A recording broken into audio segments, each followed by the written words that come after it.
So I make this video out of the blue. That's why I threw a blue shirt on. Blue means truth. The fifth energy center chakra in the human spine. The altar of the divine. Once this chakra is opened, then we're very sensitive to the sound all around. Sensitive to truth. Realizing that all words that are spoken are a certain emanation of one's vibration. And there's variations along the one spectrum of truth. There's different levels of awareness, consciousness along this vibratory spectrum. And so all words that are spoken are a certain reflection of one's inner dimension, their inner subjectivity, where they're at spiritually. And this can be felt through sensitivity, when we're sensitive to the life around us, whether it be expressed in terms of vibration, in terms of the worldly creation, or in terms of transcendence, transcending the five elements and the five physical senses, realizing that we are the timeless awareness that is beyond all cycles, beyond all outer phenomenon, beyond all comings and goings. You see, money, possessions, even relationships, these things are temporary. They come and go. But what are we really after? What do we really long for? We long for that which is eternal. And of course, we can experience and witness eternity, the eternal within the transitory, within the comings and goings. When we're grounded, rooted in the eternal, in the transcendent. And you see, this is not contradictory. I'm not contradicting myself when I say grounded in the transcendent, because of course the transcendent is beyond this planet, yet it's simultaneously within it. And this is a challenge for one who is celibate, one who commits to long-term senior attention, one who is progressively evolving on their spiritual journey. You get to a certain point subjectively where this energy is bubbling within you so vigorously and abundantly that it seeks an outlet because the pressure is immense. And so from this I express, because the energy seeks an outlet and I want to share it productively, practically, so that I can uplift others along with me on this journey. And as I said at the beginning, I make this out of the blue. It's not planned. I'm about to go to the gym. Just got out of work, not to make it about me, but just got out of work and still have so much energy that it seeks to find an outlet. So I make this. I'm going to the gym after this to help ground it, to help tame it, to embody it.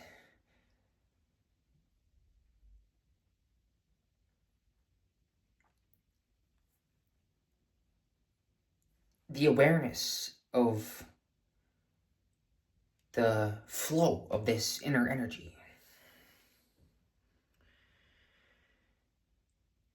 is our priority. And of course, how this energy is expressed in action outwardly, in terms of connectivity, how we connect with the life all around us.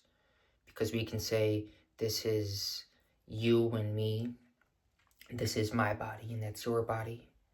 Our my mind and your mind, but fundamentally,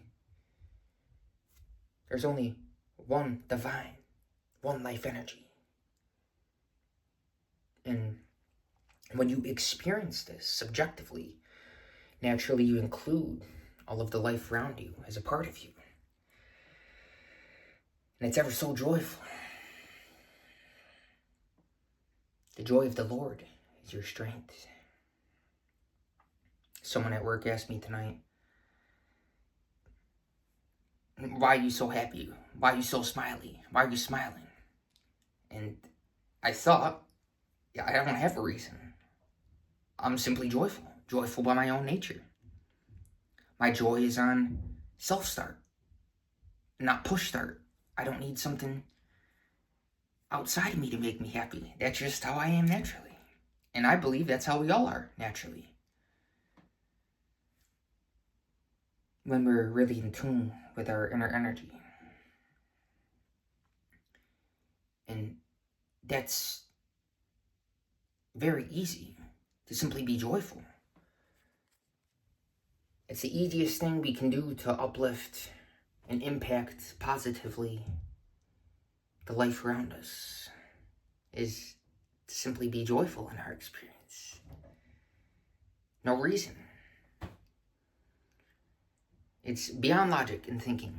It's just, we could say, an inner feeling. And when this joyousness is simultaneous, coupled with our purpose, our reason, our focus, then we're in balance. The masculine and feminine within us are harmonious. And thus, it's heaven. Here right now, on Earth, while we're embodied on this planet. Perhaps you look in the mirror and you think, wow, that's my reflection. That's my image. That's not me. That's my body. Lord, thank you for this body. Thank you for this incarnation. Thank you for this human experience. But I know that my essence, awareness, is beyond this. And I notice how I didn't say my awareness, because it's not mine. It's the same timeless awareness that is, as said in a previous video on here, the same awareness lives behind every set of eyes. It's the same soul awareness that exists within all of us. And when this is in focus, then whatever our outer experience is harmonious. And so I make this to share this.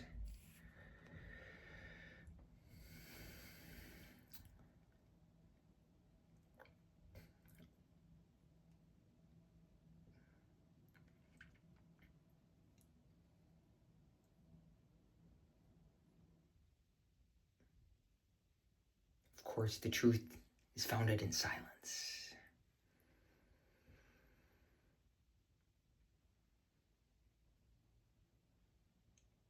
And yet, at the same time, how joyous it is here, now. It is the here, not how, but simply hear the sound. Hear the essence express itself.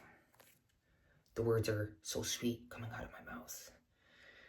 It's almost like I want to grab them and try to cling to them. But I can't, because they're coming and going. Even the words I speak right now, as they come out, they're already in the past. But what is the changeless? The silence between the words that are spoken. This is the point. And although some of these concepts may seem to have relevance and make sense logically, fundamentally, it's the essence. It's the place inwardly from which they arise in consciousness. So I hope you can feel this, sense this, perceive this, the essence. Because at any given moment, life is expressing its essence, whether it be human, or a squirrel, or a bird, or whatever it be. Perhaps a bee. The birds and the bees, whatever it be. We're all expressing our essence simultaneously, and that is the beauty of this sense of connectivity, both to the worldly and to divinity simultaneously. We need not view them separately.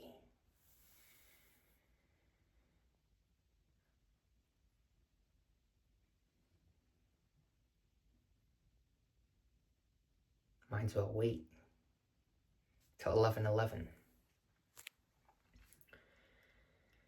One more rhyme. I read earlier that good things happen to those who wait. And my immediate thought was, wait, actually, good things happen to those who create.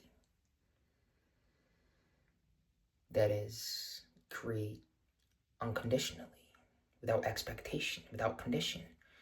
And as I look at the time, the numbers, 11:33, divine synchronicity, I automatically think of my favorite Bible verse, Romans 11:33, which in essence says, his ways are past finding out. God's ways, the Lord's ways, are past finding out, past planning.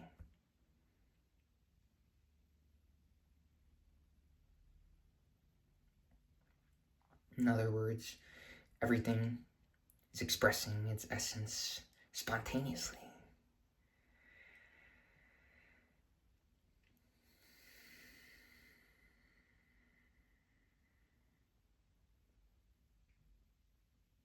The breath, the life breath. We can go many days without food, without water, without even seeing another human being.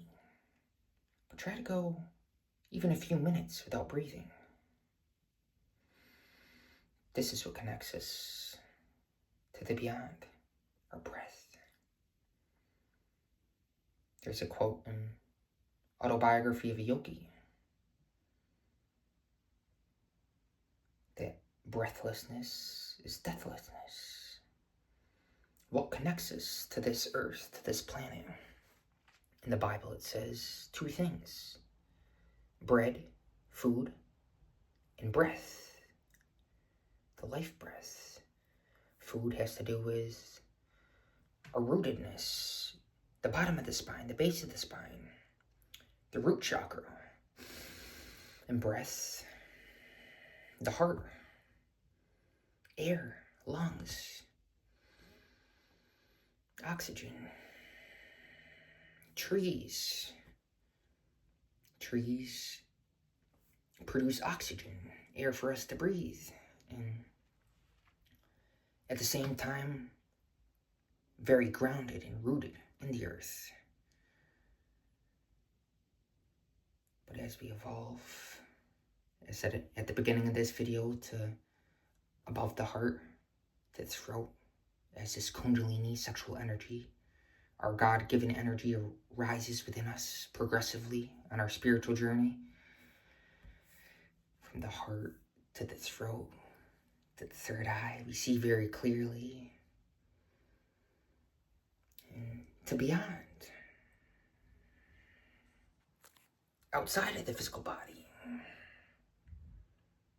when this is our focus predominantly, then again, it can be a challenge to embody. And practically, one of the ways we can do this is through healthy diet, not eating food like products, but eating real food that is fresh, in season, local, supporting mom and pop's places, farmer's market, or perhaps a healthy restaurant. Personally, I don't eat out, hardly ever. But if I do, it's voting with your dollar, right? The chains don't need it. And plus, you don't want to eat it.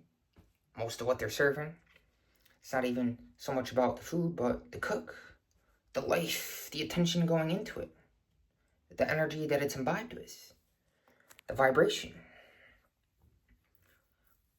When you ingest it, it behaves a certain way within you. And you feel this when there's a certain spiritual sensitivity. So you don't just want to eat everything. You want to bless it. Have that intent. Blessing the food, offering it before you eat it. With the intention of transmuting it. Transmuting it into light. In fact, it already is light as you look upon it. And it's allowing the continuance of physical existence. So give thanks for it. Ever grateful for it. And every breath, the same thing. As we exist on this planet. Thank you, Lord, for this human body that ultimately is going right back to Mother Earth. I'm shedding this, but so long as I'm here, aware from within this, I'm living my purpose. I'm doing the best to uplift all those that I come into contact with. That's a sign to end the video. Goodbye.